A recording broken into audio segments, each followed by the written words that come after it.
बुधवार की इस विशेष ऑनलाइन प्रार्थना सभा में प्रभु यीशु मसीह के नाम से मैं आप सबका स्वागत करता हूं। आइए आज की इस पवित्र शाम को हम यीशु मसीह के नाम से शुरू करेंगे और मैं आप सबका स्वागत करता हूं। परमेश्वर का हम धन्यवाद करें कि एक बार फिर से हम सबको परमेश्वर ने ये अवसर दिया है कि हम अपने जीवन का कुछ समय, जो मुझे लगता है कि बहुत आवश्यक है, कि हम प्रभु की संगति में कुछ समय बिताएं। और ये समय हम लोगों को ऑफिशियली सप्ताह में 2 दिन मिल जाता है। मैं अपनी ऑनलाइन जो हम लोग प्रार्थना सभा और सुसमाचार सभा प्रसारित करते हैं उसके संदर्भ में आपसे कह रहा हूं, और मुझे बहुत इंतजार रहता है, बड़ी मुझे प्रतीक्षा रहती है। दिन में हम कहीं हो, कोई काम करते हो, कितने ही दूर हम गए हो, कितने लोगों से हमारी मुलाकातें हुई हो, चाहे शारीरिक श्रम किया हो, चाहे हमने मानसिक श्रम किया हो, पर इन प्रार्थना सभाओं का, इस आराधना का हमें इंतजार रहता है। और हम कहीं पे भी रहें, हम दौड़ के प्रभु यीशु मसीह की सेवा के लिए हाजिर होते हैं। एक बार फिर से प्रभु ने हम लोगों को अवसर दिया है कि बुधवार की पवित्र शाम हम एक दूसरे को प्रार्थना में ऊंचा उठाएं, एक दूसरे को दुआओं में याद करें।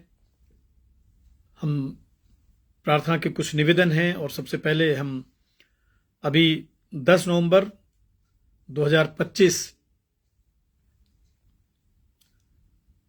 मेट्रो स्टेशन के करीब, जो लाल किले के पास में है, शाम को लगभग 6:52 पे एक बहुत भयावह हादसा हुआ। इससे मन बहुत परेशान है, मन बहुत दुखी है। एक बम ब्लास्ट हुआ अनएक्सपेक्टेड। जो भी इसके जिम्मेदार हैं, जिस कारण से भी इस तरीके की घटनाएं होती हैं, वो सारी मानव जाति के लिए दुखद हैं, कलंकित हैं। ऐसा नहीं होना चाहिए। और हम उन सभी लोगों के लिए प्रार्थना करते हैं जो घायल हुए, जिनके परिवार से इस बम ब्लास्ट में लोग मारे गए। परिवारों में क्रंदन है, परिवारों में शोक है। परमेश्वर ऐसे समय में, ऐसी परिस्थितियों में अपना आत्मा वहां पुंडेले, अपनी उपस्थिति को वहां पे दर्शाए।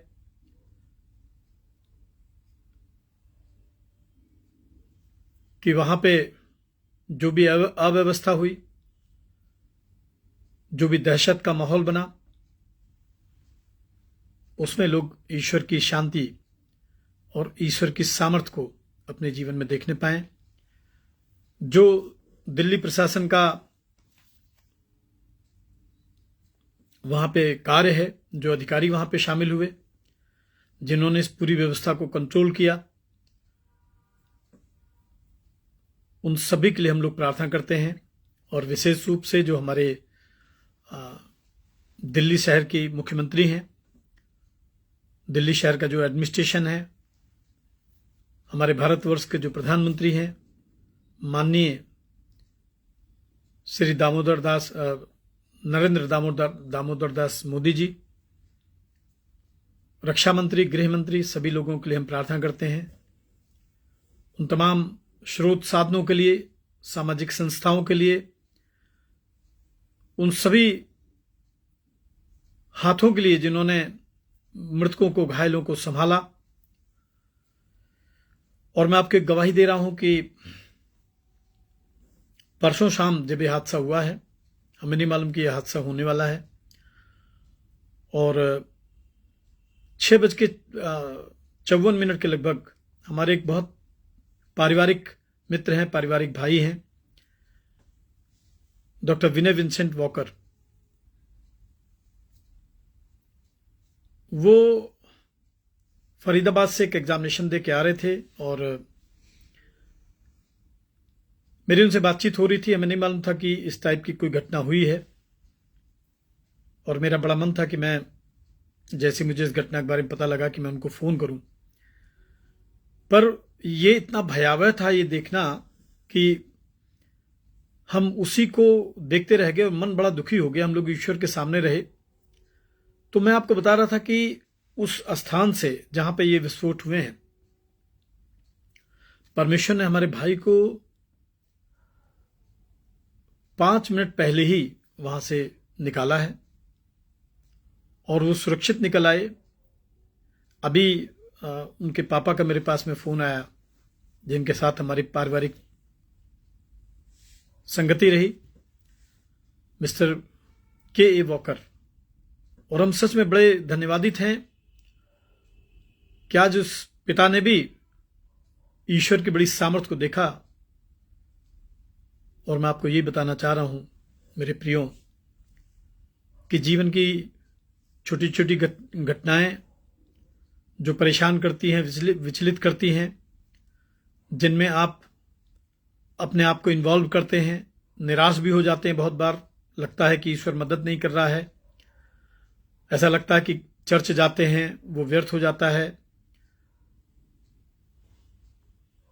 जो प्रभु के लोग हैं उनकी सहायता करते हैं व्यर्थ हो जाता है, हम सामाजिक व्यवस्था नहीं बदल पा रहे हैं, ईश्वर हमारी प्रार्थना को उत्तर नहीं दे रहा। नहीं, ईश्वर जरूर उत्तर देता है। बाइबल में लिखा है कि परमेश्वर किसी का कर्जदार नहीं रहता है।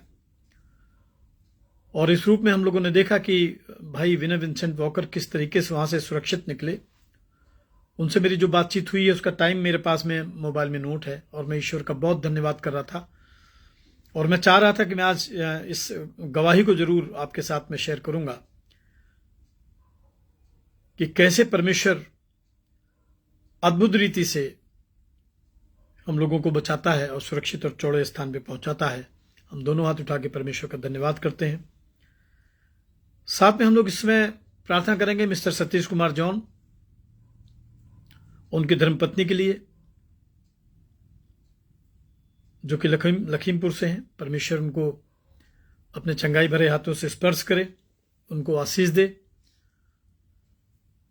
हम लोग इसमें प्रार्थनाओं में याद करेंगे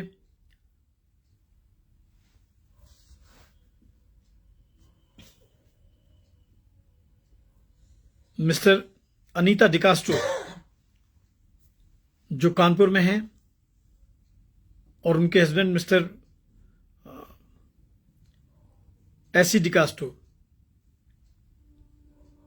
जो बड़े अच्छे प्रचारक थे, और कम से कम 2 स्टेशन पे मैंने उनको परमेश्वर की फेलोशिप के लिए बुलाया था, खुदा का कलाम बांटने के लिए। आज उनके बेटे अमित जॉन डिकास्ट्रो ने वो बहुत सारे लेटर्स जो मैंने उनको लिखे थे वो मेरे पास में भेजे कि आज वो अपने पापा के कुछ कागजात को देख रहे थे, तो उसमें ये उनको मिले हैं। और मैं आपको बता दूं कि मिस्टर डिकास्ट्रो इसमें खुदा की गोद में है।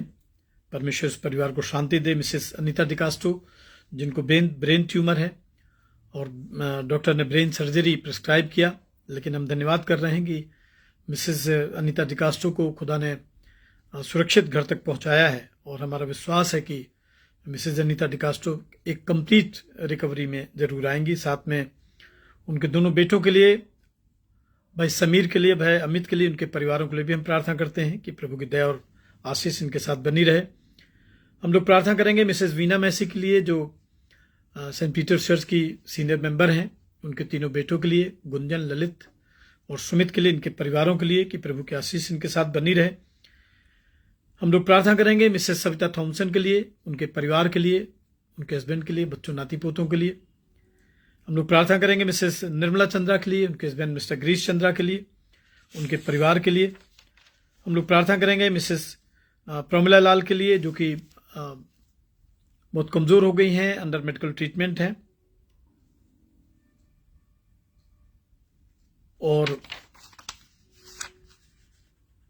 साथ में हम लोग इस समय प्रार्थना करेंगे सिस्टर पुष्पा चरण के लिए, उनकी बुजुर्ग मां के लिए, मिसेस शांति चरण के लिए, उनके बेटे आइजक चरण के लिए। हम लोग प्रार्थना करेंगे सिस्टर लिसम्मा सोलंकी के लिए, उनके हस्बैंड के लिए जो हमारे बड़े आदरणीय प्रिय भाई हैं कालिब सोलंकी, उनके बेटे और बहू के लिए प्रार्थना करेंगे। हम लोग प्रार्थना करेंगे रेवरेंड डैनियल सुभान जो diocese of Lucknow church of North India के सेवानिवृत्त प्रीस्ट हैं और काफ़ी वीक हैं। अभी मेरा विजिट उनके घर पे हुआ था और मैंने कुछ समय उनके साथ में गुजारा और उनके अच्छे समय को हम लोग याद कर रहे थे।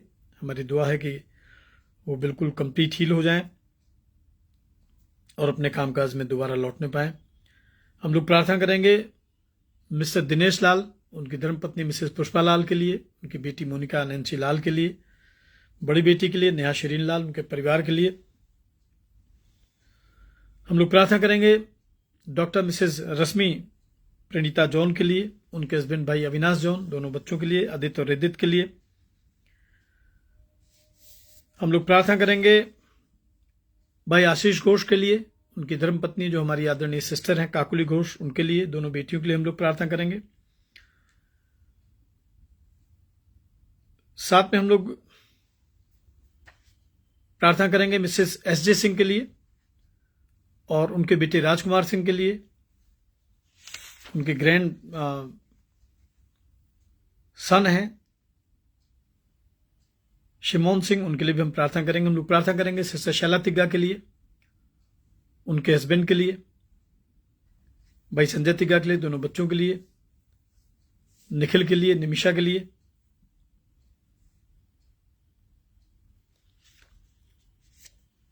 सेंट पीटर चर्च की कांग्रीगेशन जो लखनऊ में है, हम एक एक परिवार के लिए प्रार्थना करते हैं प्रभु से कि इस कलीसिया में प्रभु का प्रेम आए, ये कलीसिया आशीषित हो, प्रभु के आशीष में आगे बढ़े।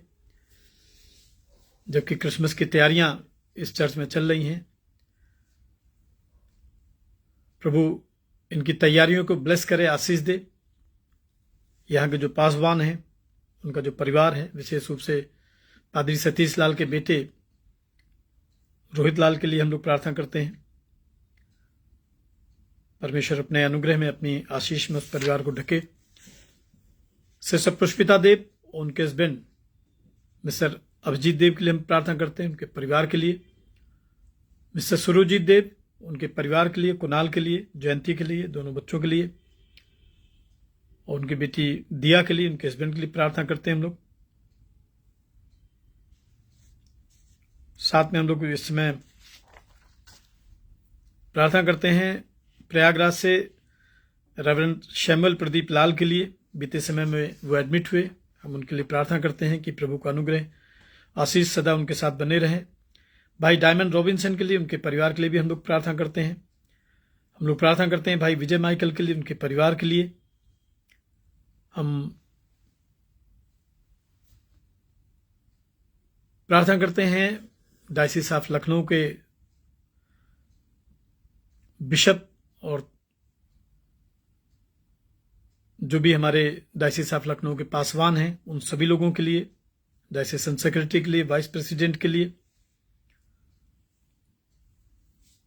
Church of North India synod के लिए, तमाम पदाधिकारियों के लिए भी हम लोग प्रार्थना करते हैं कि प्रभु का अनुग्रह और आशीष इस बड़ी डायसिस में बनी रहे और ये डायसिस प्रभु के प्रेम और अनुग्रह में आगे बढ़े।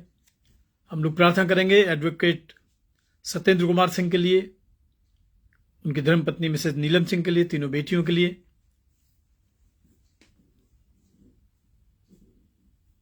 और हम लोग प्रार्थना करेंगे एडवोकेट शैलेंद्र कुमार सिंह के लिए,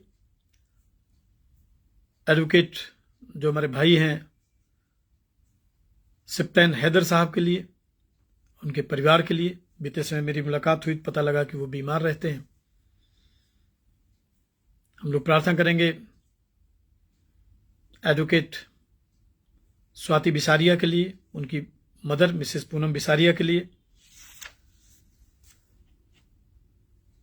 हम लोग प्रार्थना करेंगे एडवोकेट अभिषेक कुमार सिंह के लिए, उनके परिवार के लिए। हम लोग प्रार्थना करेंगे सेंट जेम्स चर्च के प्रिंसिपल मिस्टर संजय कुमार मल के लिए, उनकी धर्मपत्नी मिसेस ऋतु मल के लिए, दोनों बच्चों के लिए। हम उन तमाम लोगों के लिए प्रार्थना करते हैं जो प्रभु यीशु मसीह पर विश्वास करते हैं और ये जानते हैं कि बहुत क्रूशियल अनबेरेबल कंडीशन को भी अगर कोई संभाल सकता है तो वो हमारा उद्धारकर्ता प्रभु यीशु मसीह है। सो उन सभी लोगों के लिए हम प्रार्थना करते हैं।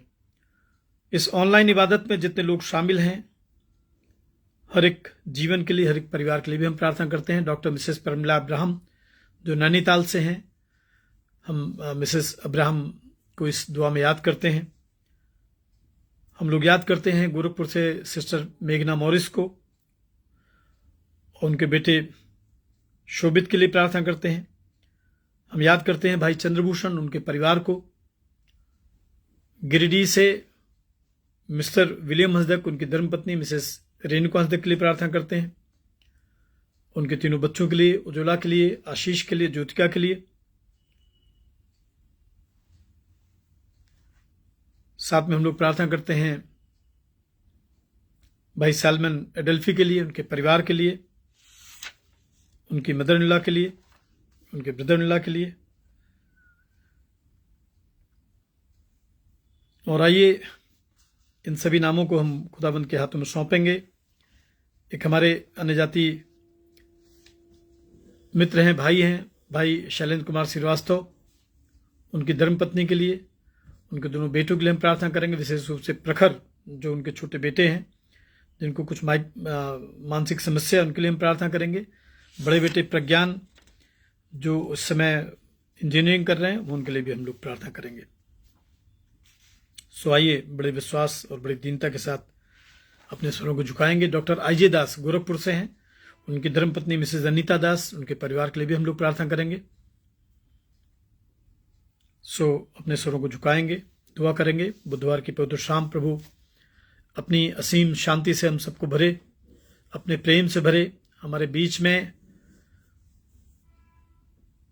यूनिटी आए, हम लोग एक दूसरे का रिस्पेक्ट करने पाएं, एक दूसरे का आदर करने पाएं, एक दूसरे की जरूरतों को पूरा करने पाएं, और इस प्रकार से मसीह की व्यवस्था को पूरा करने पाएं। प्यारे प्रभु, हम बुधवार के विशेष ऑनलाइन प्रार्थना सभा में प्रभु आपका अनुग्रह चाहते हैं, आपके आशीष चाहते हैं प्रभु।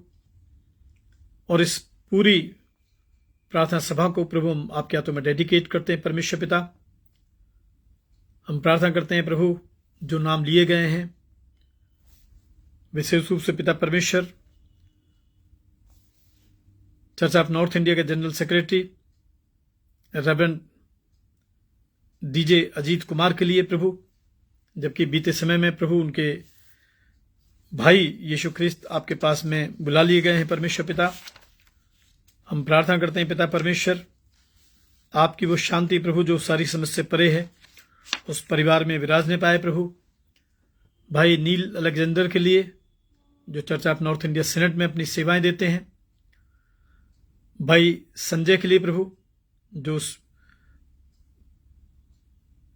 सीनेट में पिता अपनी सेवाओं को देते हैं, हम प्रार्थना करते हैं प्रभु church of North India synod के honourable moderator the most reverend doctor Paritosh Canning के लिए प्रभु, deputy moderator the right reverend doctor Silvanus Christian के लिए पिता परमेश्वर। और प्यारे खुदाबंद, हम इस समय हमारे प्रिय भाई संजय कुमार सिंह के लिए प्रार्थना करते हैं पिता परमेश्वर। प्रभु उनका जो भी पॉलिटिकल कैरियर है, जहां पे भी अपनी सेवाओं को देते हैं, जनसभाएं करते हैं, काम करते हैं प्रभु पिता, हमारी प्रार्थना है भाई संजय सिंह के साथ, उनके परिवार के साथ, उनके ग्रुप के साथ प्रभु आपके आशीष आने पाए पिता। प्यारे खुदाबंद, हम आज के वचन को, हमारे गीतों को, प्रार्थनाओं को आपके हाथों में सौंपते हैं और धन्यवाद करते हैं प्रभु आपने होने दिया कि प्यारे खुदाबंद इस शाम हम एकजुट होने पाए। प्रभु 10 नवंबर की शाम जो बम ब्लास्ट हुआ है, जितने लोग दिल्ली में हताहत हुए, हॉस्पिटलाइज हुए, पिता हम उन परिवारों के लिए प्रार्थना करते हैं प्रभु। पिता अपने सामर्थ्य पवित्र हाथों को बढ़ाएं प्रभु, उस स्थान पे शांति हो, उस स्थान पे प्रभु जी वो वातावरण भयमुक्त होने पाए पिता। दिल्ली के एडमिनिस्ट्रेशन के लिए, दिल्ली के मुख्यमंत्री के लिए और तमाम एडमिनिस्ट्रेटिव ऑफिसर्स के लिए, पुलिस ऑफिसर्स के लिए भी दुआ करते हैं। हमारे देश के गृह मंत्री, हमारे देश के रक्षा मंत्री और माननीय प्रधानमंत्री नरेंद्र मोदी जी के लिए हम प्रार्थना करते हैं पिता परमेश्वर कि प्रभु, जब आपने इस देश का नेतृत्व इनके हाथों में सौंपा है प्रभु, अपना सामर्थ्य उंडे लिए इनके ऊपर प्रभु, और इसी प्रकार से प्रभु हम उत्तर प्रदेश के माननीय मुख्यमंत्री योगी आदित्यनाथ जी के लिए भी प्रार्थना करते हैं पिता परमेश्वर कि उनके नेतृत्व में प्रभु ये प्रदेश आगे बढ़े। और सामर्थी प्रभु, इस समय पिता परमेश्वर हम आपकी उपस्थिति में हैं पिता, हम सब कुछ आपके हाथों में सौंप देते हैं और धन्यवाद और आदर के साथ इस प्रार्थना को और उन सभी लोगों को प्रभु जो इस ऑनलाइन वर्शिप में शामिल हैं प्रभु जी हम आपके हाथों में सौंपते हैं। एक मन होकर हमारी प्रार्थना हमारे उद्धारकर्ता मुंजी मसीह यीशु के सामर्थ्य पवित्र नाम से मांगते हैं, आमीन। आइए हम लोग एक गीत के साथ आज की इस बुधवार की शाम को शुरू करेंगे। सदा मैं स्तुति करूंगा, सदा मैं सेवा करूंगा, मुझे बचाया प्रभु ने, सदा मैं स्तुति करूंगा। सदा मैं स्तुति करूंगा, सदा मैं सेवा करूंगा, मुझे बचाया प्रभु ने, सदा मैं स्तुति करूंगा। मुझे बचाने आया जब मैं गुनाहों में था, मुझे बचाने आया जब मैं गुनाहों में था। स्वर्ग को छोड़ के जगत में आया मुझे बचाने को, स्वर्ग को छोड़ के जगत में आया मुझे बचाने को। सदा मैं स्तुति करूंगा, सदा मैं सेवा करूंगा, मुझे बचाया यीशु ने, सदा मैं स्तुति करूंगा। जब मैं निराशा में था तूने मुझे आशा दी, जब मैं निराशा में था तूने मुझे आशा दी। जगत में आया जीवन को दिया पवित्र प्रेमी यीशु, जगत में आया जीवन को दिया पवित्र प्रेमी यीशु। सदा मैं स्तुति करूंगा, सदा मैं सेवा करूंगा, मुझे बचाया प्रभु ने, सदा मैं स्तुति करूंगा। प्रेमी प्रभु यीशु बचाया तूने मुझे, प्रेमी प्रभु यीशु बचाया तूने मुझे। देता हूँ मैं सारा जीवन संपूर्ण आनंद से, देता हूँ मैं सारा जीवन संपूर्ण आनंद से। सदा मैं स्तुति करूंगा, सदा मैं सेवा करूंगा, मुझे बचाया प्रभु ने, सदा मैं स्तुति करूंगा। अनादि परमेश्वर सच्चाई और जीवन है तू, अनादि परमेश्वर सच्चाई और जीवन है तू। स्तुति प्रशंसा करता रहूंगा तेरे आने समय तक, स्तुति प्रशंसा करता रहूंगा तेरे आने समय तक। सदा मैं स्तुति करूंगा, सदा मैं सेवा करूंगा, मुझे बचाया प्रभु ने, सदा मैं स्तुति करूंगा। आइए एक और पवित्र बाइबल का पाठ हम लोग सुनेंगे और जो हमें मिलेगा आज की शाम गलातियों की पत्री उसका पहला अध्याय और पद 3 से 10 पद तक। गलातियों 1 और 3 से 10 ये आज का पाठ है। और मैं इसको आपके सामने पढ़ना चाह रहा हूं। परमेश्वर का वचन यहां इस प्रकार से लिखा है। परमेश्वर पिता और हमारे प्रभु यीशु मसीह की ओर से तुम्हें अनुग्रह और शांति मिलती रहे। उसी ने अपने आप को हमारे पापों के लिए दे दिया ताकि हमारे परमेश्वर और पिता की इच्छा के अनुसार हमें इस वर्तमान बुरे संसार से छुड़ाए। उसकी स्तुति और बड़ाई युगानुग होती रहे। आमीन। मुझे आश्चर्य होता है कि जिसने तुम्हें मसीह के अनुग्रह में बुलाया उससे तुम इतनी जल्दी फिरकर और ही प्रकार के सुसमाचार की ओर झुकने लगे। परंतु दूसरा सुसमाचार है ही नहीं, पर बात यह है कि कितने ऐसे हैं जो तुम्हें घबरा देते हैं और मसीह के सुसमाचार को बिगाड़ना चाहते हैं। परंतु यदि हम या स्वर्ग से कोई दूत भी उस सुसमाचार को छोड़ जो हमने तुमको सुनाया है, कोई और सुसमाचार तुम्हें सुनाए तो शापित हो। जैसा हम पहले कह चुके हैं वैसे ही मैं अब फिर कहता हूं कि उस सुसमाचार को छोड़ जिसे तुमने ग्रहण किया है, यदि कोई और सुसमाचार सुनाता है तो शापित हो।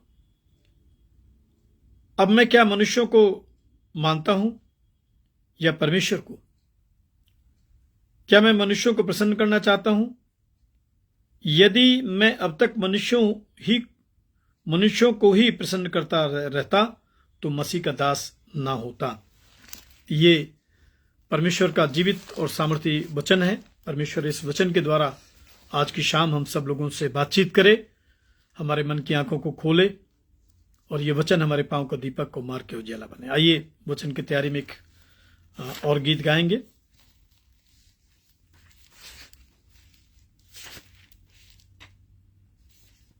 आराधना में है छुटकारा, आराधना में है चंगाई।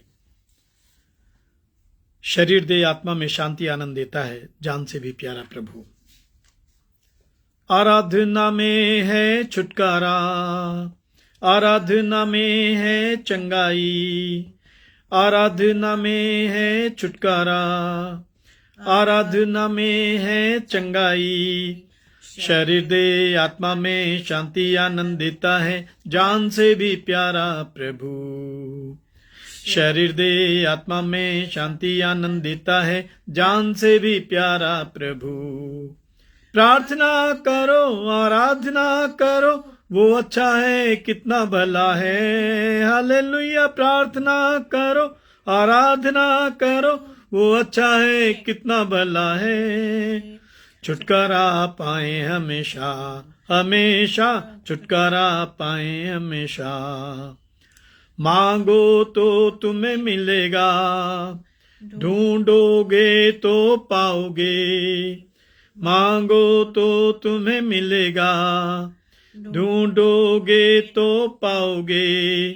खटखटाओ खोलेगा स्वर्ग की आशीषें, पाओ तुम उससे अभी। खटखटाओ खोलेगा स्वर्ग की आशीषें, पाओ तुम उससे अभी।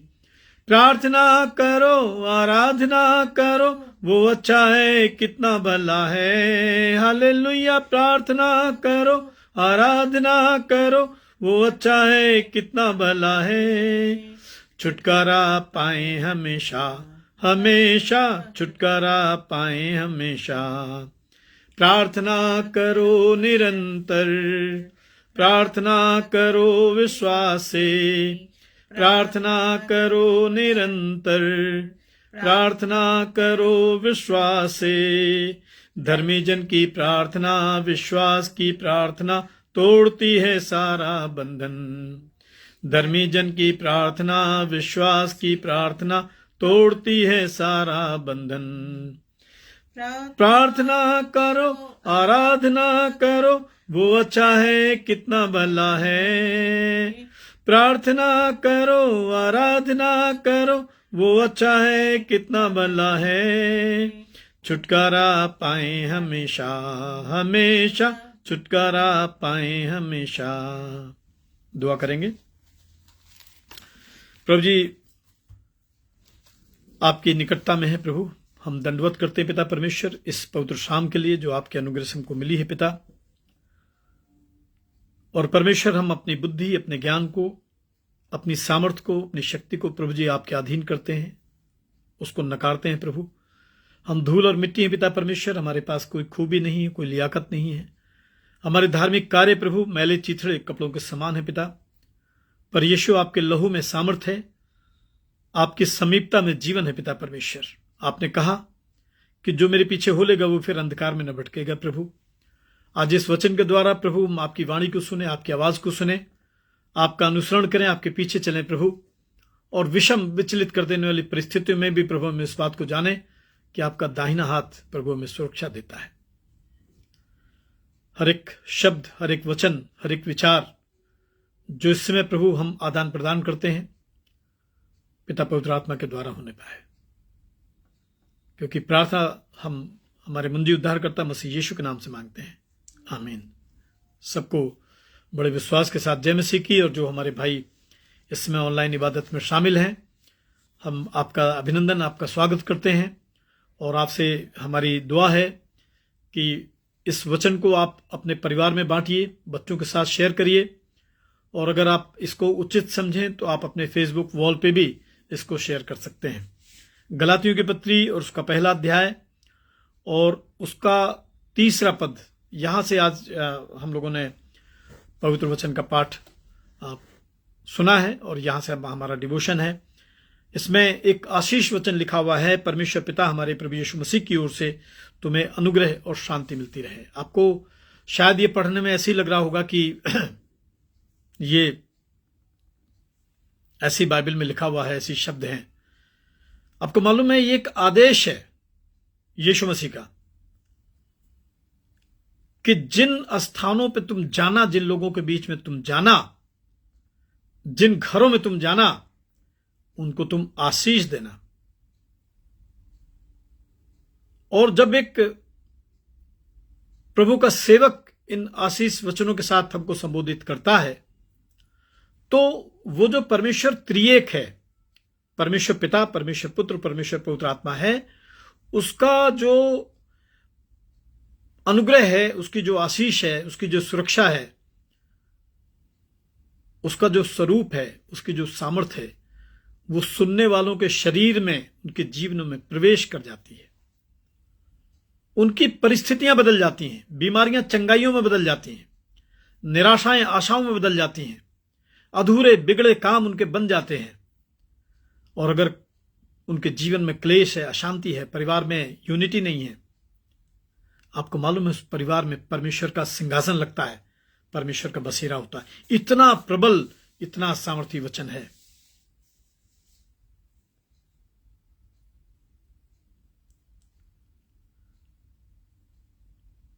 परमेश्वर ने एक प्रतिज्ञा की थी अब्राहम के साथ में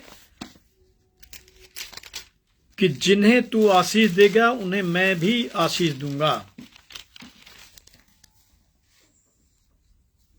आप इसको उत्पत्ति की पुस्तक उसका 12 अध्याय और 3 पद में देख सकते हैं। उत्पत्ति की पुस्तक उसका 3 अध्याय, उसका 12 अध्याय 3 पद में क्या लिखा है? जो तुझे आशीर्वाद दे उन्हें मैं आशीष दूंगा। और परमेश्वर के वचन में 2 पद में लिखा है, और मैं तुझसे एक बड़ी जाति बनाऊंगा और तुझे आशीष दूंगा, तेरा नाम महान करूंगा, तू आशीष का मूल होगा। और जो तुझे आशीर्वाद दे मैं उन्हें आशीर्वाद दूंगा, और जो तुझे कोसेंगे उसे मैं शाप दूंगा, और भूमंडल के सारे कुल तेरे द्वारा आशीष पाएंगे। भूमंडल के सारे कुल तेरे द्वारा आशीष पाएंगे।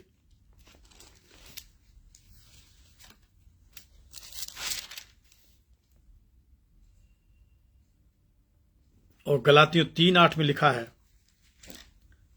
गलातियों की पत्री उसका 3 अध्याय 8 पद में लिखा है, और पवित्र शास्त्र ने पहले ही से यह जानकर कि परमेश्वर अन्य जातियों को विश्वास से धर्मी ठहराएगा, पहले ही से अब्राहम को यह सुसमाचार सुना दिया, क्या?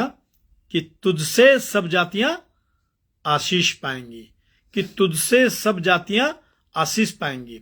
इसीलिए इस आशीष का एक वानगी देखिए, एक नजारा देखिए जो इज़राइल का परमेश्वर है, जो यहोवा परमेश्वर है, जो एलोहीम है, उसको क्या कहते हैं हम लोग? अब्राहम, इसहाक और याकूब का परमेश्वर। अब्राहम, इसहाक और याकूब का परमेश्वर कहलाता है। और इसीलिए अब्राहम के नाम से लिखा है कि सब जातियां आशीष पाएंगी। गलातियों की पत्री 1 अध्याय 3 पद में लिखा है, परमेश्वर पिता और हमारे प्रभु यीशु ख्रिस्त की ओर से तुम्हें अनुग्रह और शांति मिलती रहे। तो मेरी दुआ है आज जितने लोग इसको अटेंड कर रहे हैं, जितने लोग ऑफलाइन सुनेंगे इसको बाद में, अभी आप ऑनलाइन मेरे साथ में हैं, परमेश्वर अपने मुख के प्रकाश को आपकी ओर करे।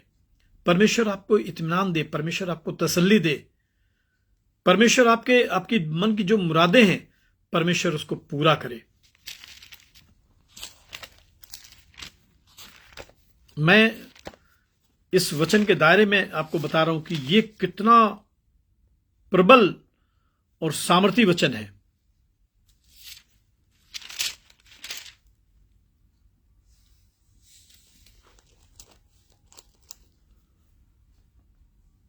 अगर आप भजन संहिता 20 अध्याय 20वां भजन निकाल देंगे,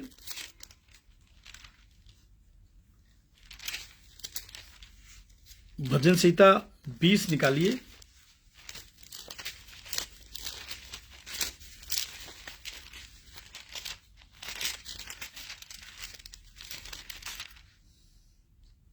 तो उसमें क्या लिखा है? उसमें लिखा है कि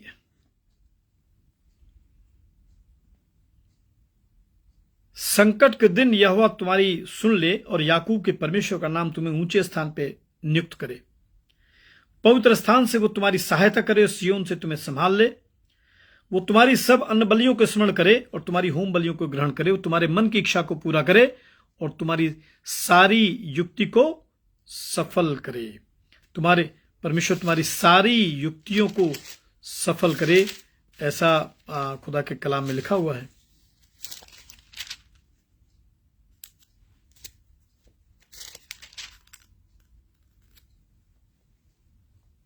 और गलातियों 4 पद को देखेंगे, उसमें लिखा है, गलातियों 1:4, उसमें लिखा, उसी ने अपने आप को हमारे पापों के लिए दिया। उसी ने अपने आप को हमारे पापों के लिए दिया। किसने हमारे पापों के लिए अपने आप को दिया? परमेश्वर ने, जो पिता है, अपने पुत्र को इस संसार के तमाम उन लोगों के लिए जो गिल्टी कॉन्शियस में हैं, जो रिपेंट करते हैं, पश्चाताप करते हैं, अपराध करने के बाद जिनका जीवन बहुत असहज हो गया है और रात दिन उनका जो पाप है उनको दबाता जाता है, और जो सच्चे परमेश्वर के इकलौते पुत्र यीशु मसीह पर विश्वास करते हैं। बाइबल में लिखा है कि उसी ने अपने आप को हमारे पापों के लिए दे दिया, ताकि हमारे परमेश्वर पिता की इच्छा के अनुसार हमें इस वर्तमान बुरे संसार से छुड़ाए। यीशु मसीह ने कहा था, जब यहूदी उससे चिन्ह चाहते थे और वो चाहते थे कि जैसे परमेश्वर ने योना के समय में एक चिन्ह दिया था, तो यीशु ने कहा था कि इस युग के बुरे लोग चिन्ह चाहते हैं, और इस बुरे संसार के बीच में जहां पे कभी कभी, मैं आपको अपने मन की बात बता रहा हूं मेरे प्रियो, कभी कभी ऐसा लगता है कि भले लोगों के लिए अब इस संसार रहने लायक नहीं बचा है। इतनी पराकाष्ठा है अपराध की, अधर्म का इतना बोलबाला है, जहां से अनुशासन आता है, जहां से शांति मिलती है, जहां से आशीष मिलती है, सबसे ज्यादा अनडिसिप्लिन, सबसे ज्यादा अशांति, सबसे ज्यादा मन को पीड़ा और ठोकर वहीं से मिलती है हम लोगों को। इस बुरे संसार में कैसे जिए, कैसे बचें। तो एक ही नाम है, एक ही उपाय है, एक ही मार्ग है। यीशु ने कहा जो मेरे पीछे हो लेगा वो फिर कभी अंधकार में न भटकेगा। गलातियों 1:5 में लिखा है उसकी स्तुति और बड़ाई युगान युग होती रही, युगान युग होती रही। अगर 1000 वर्ष का बाइबल में एक दिन लिखा है और एक दिन 1000 वर्ष के बराबर लिखा है, तो सोच लीजिए युग कितने बड़े होंगे। और ऐसा क्यों लिखा गया है? युग किसने देखा है? क्योंकि वो अल्फा और ओमेगा है, वही क्रिएटर है, वही मास्टर है, वही डिस्ट्रॉयर है। सब वस्तुओं का प्रारंभ वही है, सब वस्तुओं का समापन वही है। और सर्वश्रेष्ठ उसकी अगर कोई रचना है संसार में तो मनुष्य है, और मनुष्यों में श्रेष्ठ वे हैं जो उसको इकलौते पुत्र यीशु ख्रीस्त पर विश्वास करते हैं। इसलिए उस अनादि अनंत परमेश्वर की स्तुति, प्रशंसा, बड़ाई युगान युग होती रहे। हमसे पहले भी होती थी, हमारे बाप दादों के जमाने से होती थी और पहले से होती थी। कल को हम नहीं रहेंगे, हमारे बच्चे होंगे, उनके बच्चे होंगे, और सृष्टि के अंत तक परमेश्वर की बड़ाई होती रहेगी। आज कुछ बातें गलातियों की जो कलीसिया है उसको पौलुस सिखाना चाहते हैं, उसको बताना चाहते हैं। ये पौलुस का लेटर है, बहुत ध्यान से समझिए और इसको कंपेयर करिए आज से 25-30 साल पहले कलीसियाओं में इबादत कैसे होती थी। 25-30 साल पहले, 40 साल पहले, 50 साल पहले हमारे बाप दादे, हमारे बुजुर्ग बाइबल के डिवोशन में कैसे समय बिताते थे, कैसे परिवारों में प्रार्थना का एक अच्छा वातावरण होता था। आज प्रार्थना के नाम पे क्या होता है, चर्चेज में इबादत का समय ज्यादातर किस तरफ डाइवर्ट कर दिया जाता है, किस तरीके से जो बहुत चुने हुए लोग हैं वो भी बहकी सी बातें करने लगे हैं। पौलुस कहते हैं मुझे आश्चर्य होता कि जिसने तुम्हें मसीह के अनुग्रह में बुलाया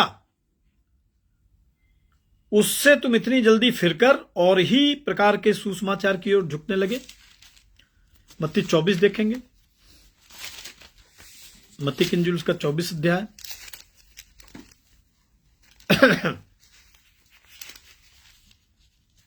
मैं इसको भी एक्सप्लेन करूंगा जितना मेरे पास समय रहेगा।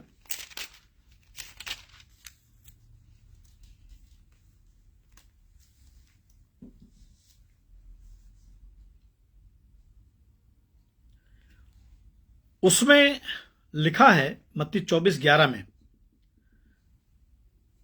बहुत से झूठे भविष्यवक्ता, क्या लिखा है, उठ खड़े होंगे। पहले नहीं थे, झूठे थे, शांत थे, अवसर की तलाश में थे, जब अवसर मिला उठ खड़े हुए, और बहुतों को भरमाएंगे। बहुतों को भरमाएंगे, बहुत सारे लोगों का ब्रेन वॉश कर देंगे। लोग खुदा की इबादत छोड़ के, गंभीरता आराधना की छोड़ के, परिवार की एकता छोड़ के वो ह्यूमन वर्शिप की तरफ झुक जाएंगे। 24 पद में क्या लिखा है, क्योंकि झूठे मसीह और झूठे भविष्यवक्ता उठ खड़े होंगे। मत्ती 24:24 में देखिए, झूठे मसीह, उनके फॉलोअर्स भी झूठे हैं, प्रॉफिट्स भी झूठे हैं, और बड़े चिन्ह और अद्भुत काम दिखाएंगे। और क्या लिखा, यदि हो सके तो चुने हुओं को भी भरमाएंगे। यहां पे गलातियों की पत्री में पौलुस यही कह रहा कि आश्चर्य है, मुझे आश्चर्य होता कि जिसने तुम्हें मसीह के अनुग्रह में बुलाया उससे तुम इतनी जल्दी फिरकर और ही प्रकार के सुसमाचार की ओर झुकने लगे।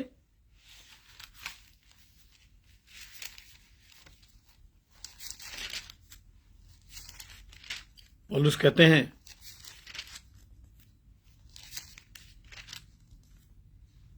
कि अपने बुलाए जाने को तो सोचो, अपनी बुलाहट को तो याद करो कि परमेश्वर ने तुमको बुलाया है।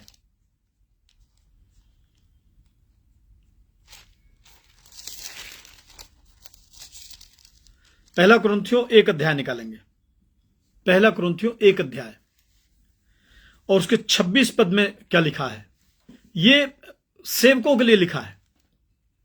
और मैं बहुत सेवकों को नहीं सुनता हूं, लेकिन कभी कभी कुछ सोशल मीडिया पर एनालिसिस मुझे मिलता है तो मैं सुनता हूं उसको, और मुझे लगता है कि ये इसका कोई रेफरेंस बाइबल में नहीं है, इसका कोई जिक्र बाइबल में नहीं है। पहला कुरिन्थियों 1 अध्याय 26 पद में लिखा है, हे भाइयों, अपने बुलाए जाने को तो सोचो, न शरीर के अनुसार बहुत ज्ञानवान, न बहुत सामर्थी और न बहुत कुलीन बुलाए गए। और क्या लिखा है, परंतु परमेश्वर ने जगत के मूर्खों को चुन लिया। अगर हम लोगों के बीच में अपनी विद्वता का प्रदर्शन करते हैं, अपने ज्ञान का प्रदर्शन करते हैं, हम ये लोगों के बीच में बताना चाहते हैं कि बाइबल में जो भी बातें भविष्यवाणियां लिखी हैं उसको हम और ज्यादा बेहतर ढंग से एक्सप्लेन कर सकते हैं, क्योंकि हमारे पास में स्टडी ज्यादा है, हमारे पास में नॉलेज ज्यादा है, हमारे पास डिग्रियां ज्यादा हैं, हमारे पास में परमेश्वर का पवित्र आत्मा है। ऐसा हमारा सोचना है। ये परमेश्वर क्या है, तो बाइबल में लिखा है कि उसने विद्वानों को नहीं चुना है, मूर्खों को चुना है कि ज्ञानवान लज्जित किए जाएं।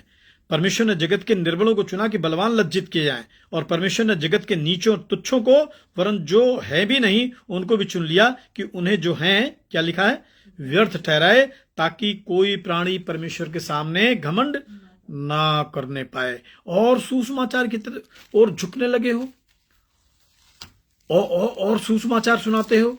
बड़ी बड़ी कन्वेंशंस हो रही हैं, बड़ी बड़ी प्रार्थना सभाएं हो रही हैं, बड़ी बड़ी मीटिंग्स हो रही हैं। उसमें लगता है कि यीशु मसीह से ज्यादा प्रेज, यीशु मसीह से ज्यादा खूबसूरत, यीशु मसीह से ज्यादा प्रभावशाली, यीशु मसीह से ज्यादा अच्छा प्रचार करने वाले, यीशु के विषय में यीशु से ज्यादा अगर कोई किसी के पास नॉलेज है तो ये है हमारे सामने, और उनको फूल मालाओं से लाद दिया जाता है। तो कभी कभी लगता है कि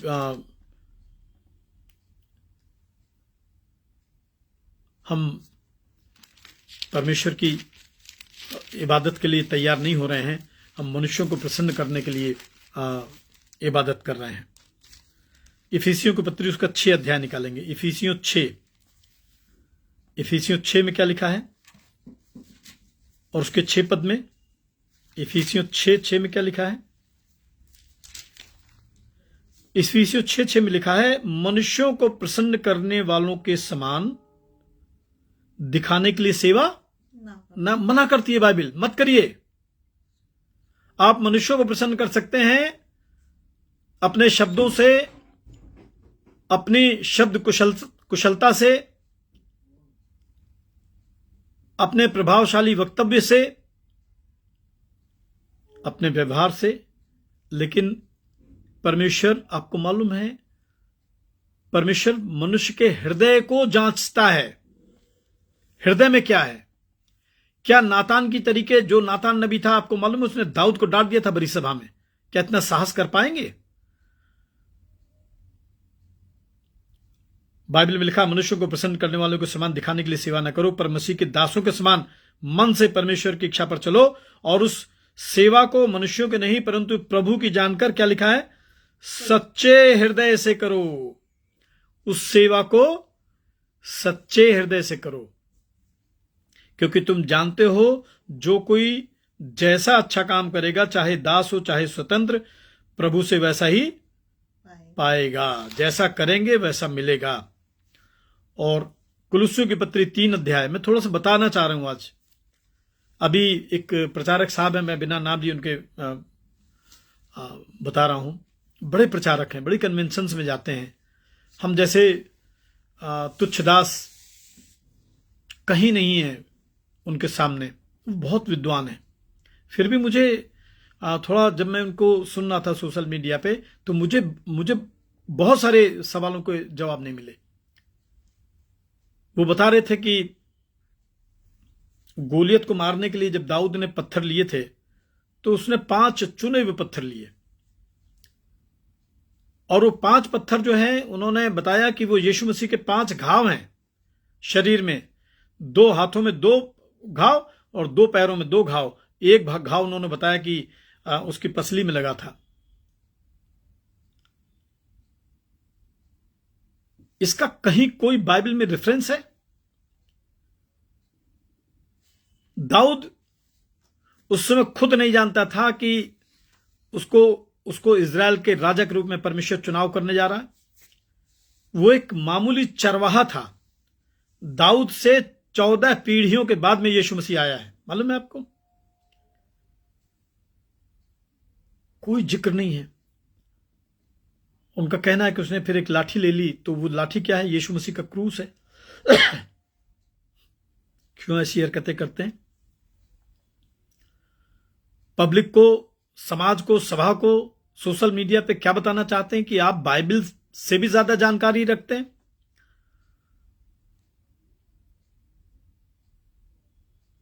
कुलुस्सियों 2 निकालेंगे, कुलुस्सियों 2 निकालेंगे, कुलुस्सियों 2 निकालेंगे और उसके 4 पद में लिखा है, ये मैं इसलिए कहता हूं कि कोई मनुष्य तुम्हें लुभावने वाली बातों से धोखा ना दे। लुभावने वाली बातें हैं। कुलुस्सियों 3 और 23 पद को देखेंगे, उसमें लिखा है,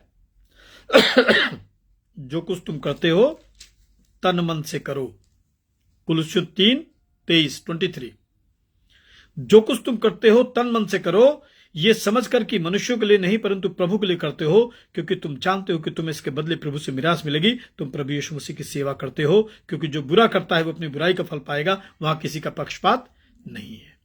अगर आप यहां मनुष्यों को प्रसन्न करना चाहते हैं तो इसका मतलब है कि आपको यीशु मसीह के राज्य पे, यीशु मसीह के न्याय पे, उसके निवास स्थान पे, उसकी प्रतिज्ञाओं पे कोई भरोसा, कोई विश्वास नहीं है। होता तो आप कभी भी परमेश्वर के वचन को मनमाने ढंग से तोड़ मरोड़ के या अपने अवसर के अनुसार आप उसको लोगों के बीच में प्रचार नहीं करते ताकि लोग प्रसन्न हो। ऐसा नहीं है।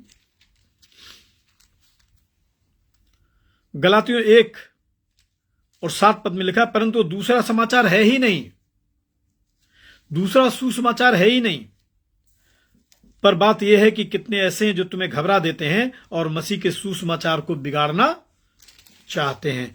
मसीह के सुसमाचार को ये लोग बिगाड़ना चाहते हैं। ये मसीह के सुसमाचार को बिगाड़ना चाहते हैं। आइए तीमुथियुस की पत्री निकालेंगे। तीमुथियुस की पत्री, 2 तीमुथियुस उसका 2 अध्याय, 2 तीमुथियुस उसका 2 अध्याय,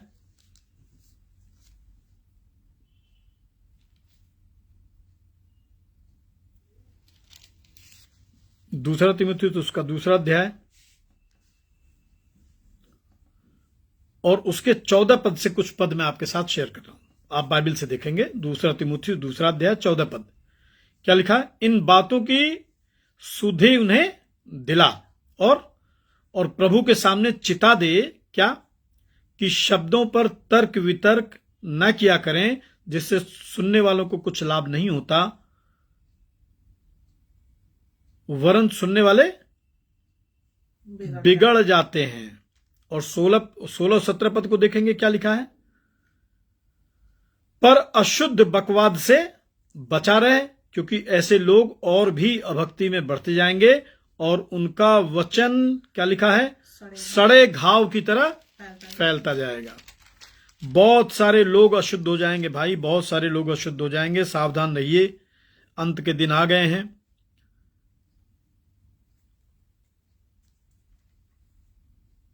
2 तीमुथियुस 3 अध्याय 5 पद को भी देखेंगे। 2 तीमुथियुस 3 अध्याय 5 पद को देखेंगे, क्या लिखा है? वे भक्ति का भेष तो धरेंगे, और क्या लिखा है? पर उसकी शक्ति को नहीं मानेंगे, ऐसों से परे रहना। 4 अध्याय 3 पद में क्या लिखा है? क्योंकि ऐसा समय आएगा जब लोग खरा उपदेश न सह सकेंगे, पर कानों की खुजली के कारण अपनी अभिलाषाओं के अनुसार, क्या लिखा है, अपने लिए बहुत से उपदेशक बटोर लेंगे और अपने कान सत्य से फेर कर कथा कहानियों पर लगाएंगे। तीतुस की पत्री 1 अध्याय 10 पद में लिखा है, तीतुस 1:10 पद में लिखा है, क्योंकि बहुत से लोग निरंकुश, बकवादी और धोखा देने वाले हैं, विशेष करके खतना वालों में से हैं। इनका मुंह बंद करना चाहिए। ये लोग नीच कमाई के लिए अनुचित बातें सिखाकर घर के घर बिगाड़ देते हैं। 16 पद में देखिए, तीतुस 1:16 में क्या लिखा है? वे कहते हैं कि हम परमेश्वर को जानते हैं, पर अपने कामों से उसका इनकार करते हैं, क्योंकि वे घृणित और आज्ञा ना मानने वाले और किसी अच्छे काम के योग्य नहीं हैं। बहुत सारी डिफरेंसेस, बहुत सारी बातें हैं। मेरा अध्ययन तो नहीं है इतना, मेरे पास इतना नॉलेज नहीं है कि मैं सब बातों को आपको समझा सकूं, पर मेरा मन बहुत विचलित होता है। ऐसे कोटेशंस, ऐसी बातें, ऐसी व्याख्या करना जिसका कोई बिब्लिकल डिफरेंस नहीं है, जिसकी कोई बिब्लिकल हिस्ट्री या बिब्लिकल बैकग्राउंड नहीं है, मुझे लगता है कि ये शायद लोग प्रभावित हो जाएंगे, लेकिन ये गलत है।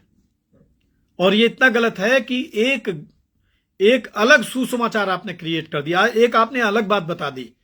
लोग उसको बाइबल में नहीं ढूंढेंगे, बाइबल के कोटेशन में वो याद नहीं करेंगे, वो कहेंगे कि वो जो पास्टर आए थे, प्रचारक आए थे, उन्होंने ऐसा कहा था।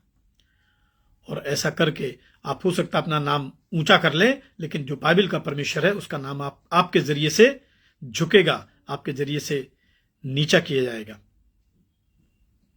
आइए देखें कहां लिखा हुआ है। रोमियो की पत्री निकालेंगे, रोमियो की पत्री, रोमियो की पत्री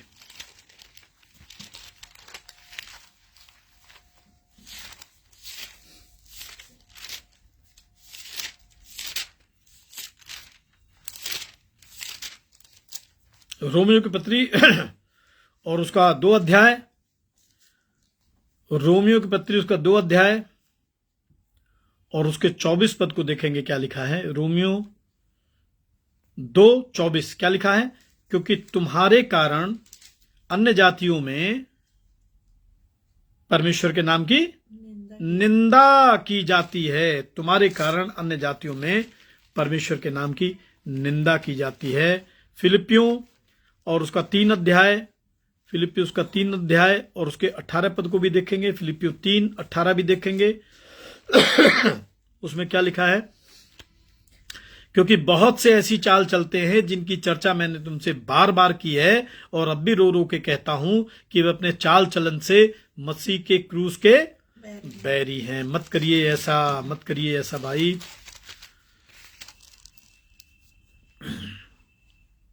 परंतु यदि हम या स्वर्ग से कोई दूत भी उस सुसमाचार को छोड़ जो हमने तुमको सुनाया है, कोई और सुसमाचार तुमको सुनाए तो वो शापित हो। कौन सा सुसमाचार सुनाया है? आइए 1 यूहन्ना निकालेंगे जल्दी जल्दी, क्योंकि समय होने को है और मैं नहीं चाहता कि आप इस प्रचार में बोर हो जाएं या आपको लगे कि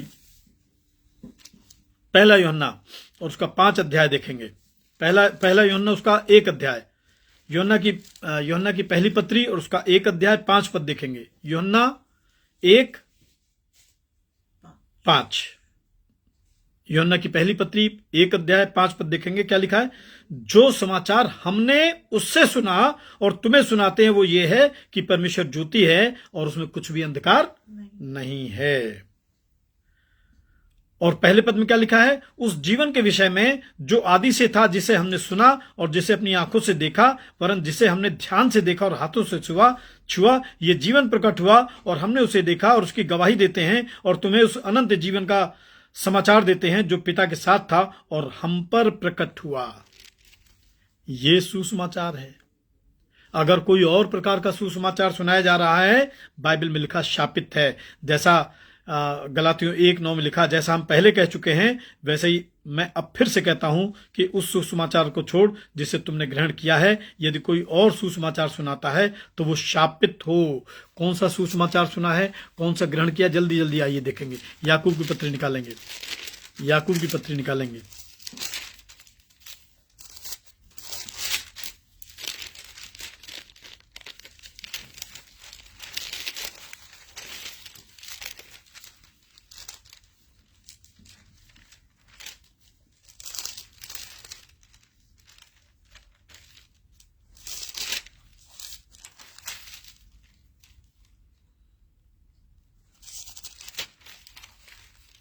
कुलुस्सियों निकालेंगे, रेफरेंस थोड़ा सा मैं मिसप्लेस कर रहा था। कुलुस्सियों निकालेंगे। कुलुस्सियों की पत्री,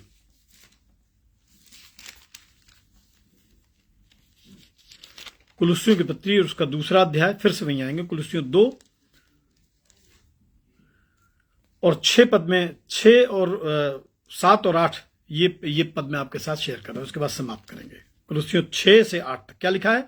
अतः जैसे तुमने मसीह यीशु को प्रभु करके ग्रहण कर लिया है, क्या लिखा है? जैसे तुमने मसीह यीशु को प्रभु करके ग्रहण कर लिया है, वैसे ही उसी में चलते रहो। जो सीखा है पापा से, माँ से, दादा से, दादी से, खुदा के सेवकों से, अपनी कलीसिया में, अपने अध्ययन में, बाइबल में लिखा है, उसी में चलते रहो और उसी में जड़ पकड़ते और बढ़ते जाओ, और जैसे तुम सिखाए गए वैसे विश्वास में दृढ़ होते जाओ और अधिकाधिक धन्यवाद करते रहो। और 8 पद में लिखा है, चौकस रहो, कोई तुम्हें उस तत्व ज्ञान और व्यर्थ धोखे के द्वारा अपना आहेर न बना ले, जो मनुष्यों की परंपराओं और संसार की आदि शिक्षा के अनुसार तो है, परंतु मसीह के अनुसार नहीं है। दुनियावी बातों में तो आपको बड़ा अच्छा लगेगा, लेकिन मसीह की शिक्षाओं में ऐसा नहीं बताया गया है। गलातियों 1:10 में क्या लिखा है? अब मैं क्या मनुष्यों को मानता हूं या परमेश्वर को? क्या मैं मनुष्यों को प्रसन्न करना चाहता हूं? यदि मैं अब तक मनुष्यों ही को प्रसन्न करता रहता तो मैं मसीह का दास नहीं होता। अगर ह्यूमन बीइंग की प्रेज कर रहे हैं तो भाई आप प्रभु के दास नहीं हैं, और इसी की सजा हम लोगों को मिली है। सजा कह लीजिए, इनाम कह लीजिए, कि कम से कम बीते कई वर्षों से एक जबरदस्त सताव के साथ प्रभु हम लोगों को लेकर चल रहा है, और हम खुश हैं क्योंकि प्रभु हमारे साथ है। प्रभु उन तमाम लोगों के साथ में है जो प्रभु का काम निर्भीकता से करते हैं, ईमानदारी से करते हैं, प्रभु के नाम को ऊंचा करते हैं। भले वो रहे न रहें, वो मिट जाएं, लेकिन मैं इस पर प्रचार फिर करूंगा, लेकिन प्रभु का नाम सदैव ऊंचा होता रहे। परमेश्वर आपको आशीष दे। आइए प्रभु की प्रार्थना मिलकर कहेंगे। हे हमारे पिता, तू जो स्वर्ग में है, तेरा नाम पवित्र माना जाए, तेरा राज्य आए, तेरी इच्छा जैसे स्वर्ग में पूर्ण होती वैसे पृथ्वी पर भी हो। हमारे दिन भर की रोटी आज हमें दे, हमारे अपराधों को क्षमा कर जैसे हमने अपने अपराधियों को क्षमा किया है, और हमें परीक्षा में ना पड़ने दे, परंतु बुराई से बचा, क्योंकि राज्य, पराक्रम और महिमा वो सर्वदा तेरे ही है। आमीन। अब जो तुम्हें ठोकर खाने से बचा सकता, अपनी महिमा की भरपूरी के सामने स्वस्थ, निर्दोष और पवित्र करके खड़ा कर सकता, उस सामर्थ्य प्रभु यीशु मसीह का अनुग्रह, शांति और चंगाई, परमेश्वर पिता का प्रेम, पवित्र आत्मा की संगति से भक्त अनुसार के साथ, प्यारे खुदावंद की शाम इस इबादत में शामिल तमाम बीमारों के साथ, तमाम विश्वासियों के साथ प्रभु अब से लेकर युगान निरंतर होता रहे। आमीन। Thank you Jesus. आप सबको जय मसीह की। परमेश्वर आपको आशीष दे, और बहुत बहुत धन्यवाद आपने अपने जीवन के कीमती समय को यीशु मसीह को दान के रूप में दिया है। रविवार की जो सुसमाचार सभा है वो सुबह 8 बजे से हम लोग प्रारंभ करते हैं। अगर आप इस समय को उचित समझते हैं तो जरूर मेरे साथ शामिल हों, और अगर इस समय में कोई परिवर्तन चाहते हैं तो आप मेरे व्हाट्सएप नंबर जो मैं हमेशा शेयर करता हूं उस पर आप मुझे अपने सुझाव भेज सकते हैं। इस सोशल मीडिया पे, फेसबुक के प्लेटफॉर्म पे भी आप लिख सकते हैं अगर समय के रिगार्डिंग आपका कोई परिवर्तन है। परमेश्वर आपको आशीष दे। जय मसीह की।